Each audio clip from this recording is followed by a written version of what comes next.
ചോറിൻ്റെ കൂടെ കഴിക്കാൻ പറ്റിയ ഒരു അടിപൊളി വറുത്തരച്ച നെയ്മീൻ കറി തയ്യാറാക്കാം.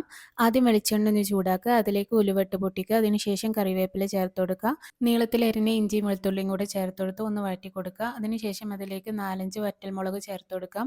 പിന്നെ അതിലേക്ക് ഒരു വലിയ സവാള ചേർത്ത് കൊടുക്കാം. അതൊന്ന് വഴന്ന് വരുന്ന സമയത്ത് 2 തക്കാളിയും കൂടെ ചേർത്ത് കൊടുത്ത് നല്ലപോലെ വഴറ്റി കൊടുക്കാം.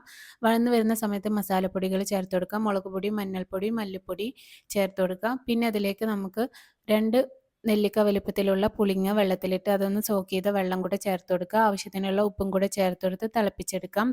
വരുന്ന സമയത്ത് നമുക്ക് കഴുകി വൃത്തിയാക്കി വെച്ചിട്ടുള്ള നെയ്മീൻ ചേർത്ത് കൊടുക്കാം. എന്നിട്ട് 1-2 തള വരുന്ന സമയത്ത് അതൊന്ന് ഓഫ് ചെയ്ത് കൊടുക്കുക. ഇനി വറവിട്ട് കൊടുക്കുന്നതിന് വേണ്ടിയിട്ട് ആദ്യം എണ്ണ ചൂടാക്കിയെടുക്കുക. അതിലേക്ക് വലിയ ജീരകം ഇട്ട് കൊടുക്കുക. പിന്നെ കറിവേപ്പിലയും കൂടെ ചേർത്ത് കൊടുത്ത് ചിരകിയ തേങ്ങയും കൂടെ ഇട്ട് നല്ലപോലെ വറുത്തെടുക്കുക. വറുത്തതിന് ശേഷം മിക്സിയുടെ ജാറിലേക്ക് ഇട്ട് കൊടുത്തിട്ട് അതൊന്ന് അരച്ചെടുക്കുക. എന്നിട്ട് നമ്മൾ കറിയിലേക്ക് ഒഴിച്ചു കൊടുക്കുക. വറവിട്ട് കൊടുക്കുന്നതിനായി ചെറിയ ഉള്ളിയും കറിവേപ്പിലയും ഒരൽപ്പം മുളക് പൊടിയും കൂടി